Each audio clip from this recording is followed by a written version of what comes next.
Nice.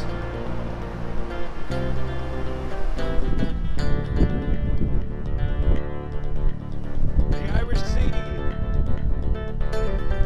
Heading westbound to Dublin.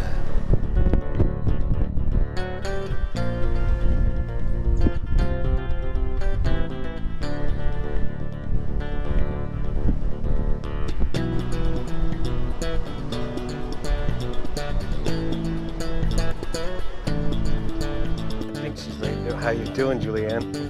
You need some fresh air?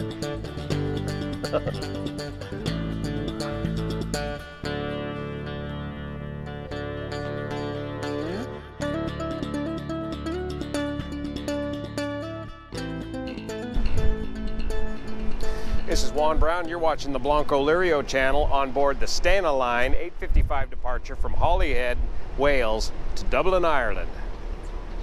Stay tuned for a very special Oroville update. The cost, the final costs. First time on this ferry and first time for me to Ireland. But that doesn't mean we don't have time for a quick Oroville update. The latest update on the figures, on the numbers that are coming out of DWR for the total figures to date. We've had a great time touring around London, England, and Wales, and now we'll spend about another week touring Ireland. I've posted some video clips of the adventure so far on that playlist called England.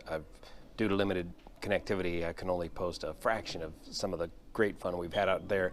And again, thanks again for your great comments. I learn more from your comments than anywhere else of what to see and do out here on our great adventure. On January 26th, DWR made a press release and had a press briefing where they've got the total numbers so far to date for the cost of this entire disaster at Oroville and pegged it at about $870 million. They're going to submit this to FEMA in an effort to get money back from FEMA for these repairs. FEMA typically pays back 75% of a disaster if it's approved.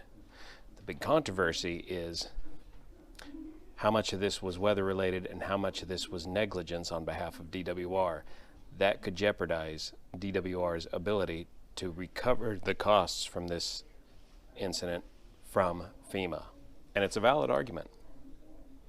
Again, the way this works with FEMA is you make you submit individual amounts of money over a period of time, and FEMA reimburses you those amounts. To date, I think FEMA's only reimbursed $86.9 million from the first package of $115.9 million submitted by DWR. So that's just the first of many packages that'll go forth to FEMA in an effort to get reimbursed.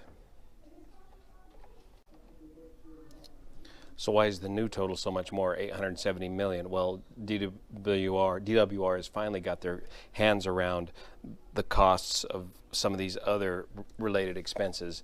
Other contractors are involved, of course, besides Kiewit during this whole operation, and the amounts of those costs have finally been tallied up. $210 million for related recovery work, including debris and sediment removal, power line replacement, remember the shoe fly connection, the temporary power line, permitting and development of access roads, lots and lots of road work, because the roads were kind of trashed before this event started, and they really got trashed once the heavy equipment got on there. Staff time, that's been a little controversial. I mean, isn't that what the staff's there anyways for? Technical consultants and interagency support. Here's a little caveat. Cost estimates are based on projected work and may evolve as work continues. So the work that Kiewit's doing is still pegged at about $500 million.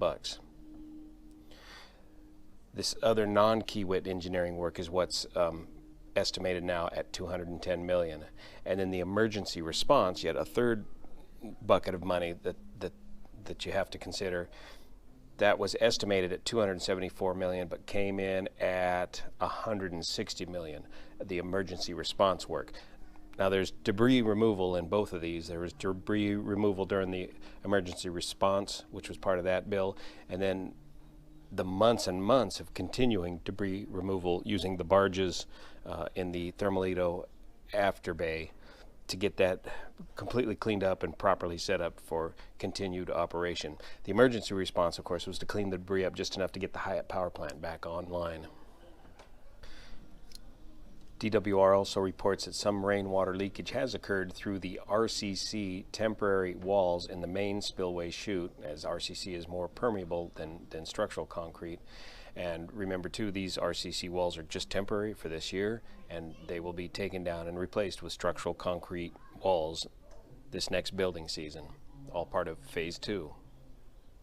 3 of the 234 structural concrete slabs that were placed in the main spillway during this last construction season have been identified as needing to be replaced, primarily due to improperly curing and a less than smooth surface on these slabs. And they say that there was this was due to an unscheduled outage at the structural concrete plant that led to delays in the concrete placement, and that was exacerbated by high winds that dried the surface of the slabs before the contract could finish the final surfacing work that resulted in the proper smooth finish. So 3 slabs are going to get replaced from the 2017 build. So phase 1 of the phase 2 portion of the build continues on the emergency spillway, and the rest of phase 2 on the main spillway is still scheduled to begin around May, and weather conditions will determine the exact time that they get going on the phase 2 build of the main spillway. We've had some good rain and snow back home since I've left and been on holidays. Desperately needed rain and snow, and right now the lake level at Oroville is still just 715 feet, so the lake's only come up about 15 feet. Still well below the bottom of the spillway gates, still nearly 100 feet below the bottom of the spillway gates. So we got another hour and a half to go before we land in Dublin. Let's go take a look around this Stena Line cruise ship, well, ferry boat. It looks more like a cruise ship to me. I've never been on a large cruise ship before. This is my first large ferry boat ride, and I gotta say it's a lot nicer than flying an airplane if you can get your sea legs. So if I can hang on to my English breakfast, we'll go take a look about. When you see this, that means somebody's already given up their breakfast. You can tell by the smell. Right here, the kids have their own movie. What are you guys watching? Spider-Man? You doing okay? Good job drinking that 7-Up. That'll keep your tummy settled there, Pete. You're not looking too green around the gills? No? You doing all right? And there's another kids area up there. Yeah, that can get a little acidic for your stomach there. That's acid, too much acid in your tummy. You might want to stick with the 7-Up. Full service bar and drinks. More TV. For a family of 4, it was about 100 pounds. We'll find out how well this dead cat mic muff works here.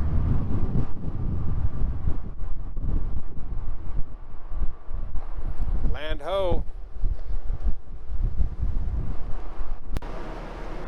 Got your emergency lifeboats ready to go. Wow. I assume that's the smokestack, for lack of a better technical term. Look at that. So we're steaming along about 19 knots. And of course you got multiple decks below us for trucks, cars, and motorcycles. Fantastic. It's not even that cold out here.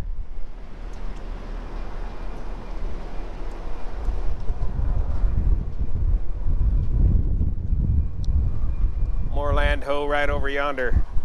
Ireland.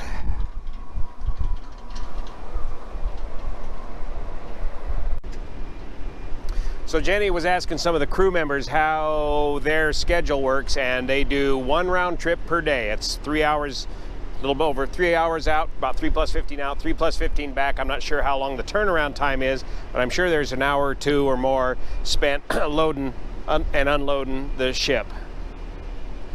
And the interesting thing is the crew overall schedule is 1 week on, 1 week off. That 1 week on, they work continuously and they stay and live on this vessel. On that deck level 9 is their quarters, so they don't have to commute on and off the vessel every night, and then they can have a whole week's time off after a week of sea duty on the Stena Line.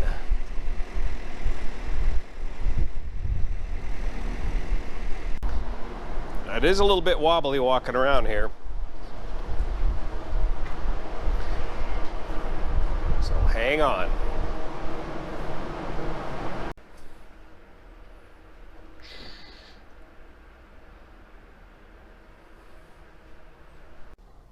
$11 decks total.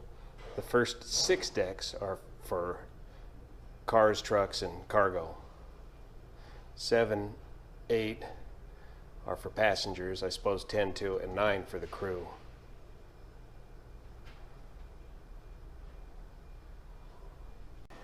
All the coffee you can drink, free refills, and inside here is a full galley. We got our big English breakfast this morning.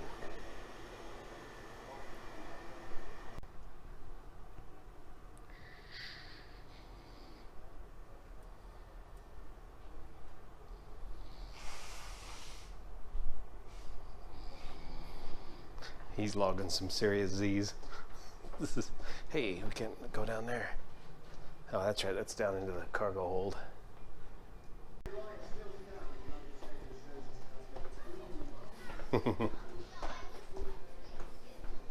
Pete was wanting to do this pretty bad earlier. There you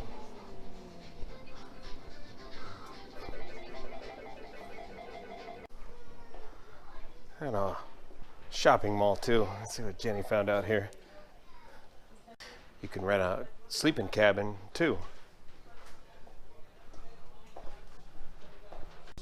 What'd you find, Lovey? Is that musky? Yeah, very musky. Oh yeah, right. Start our own love story right here. Just get the free sample and put it back on the shelf. The toys. 15 for me, so when I sat on here I was like, I can't do this. They said drink. They gave me drinks and we booked the lounge. It was £18 more and we just get free.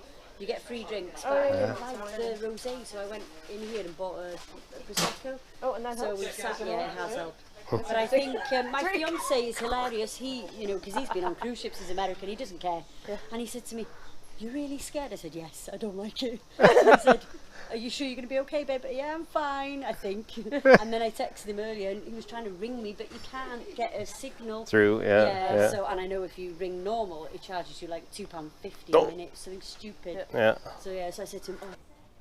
Pay extra and you can stay in here.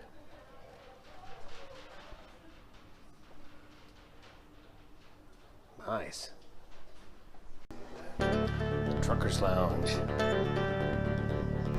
So I hope you enjoyed this special edition of the Oroville Update. When you read in the mainstream media about costs jumping at Oroville, this is not a case of costs jumping at Oroville. This is simply a case of the final accounting is in place to come up with the final bill for what this is going to cost us at Oroville.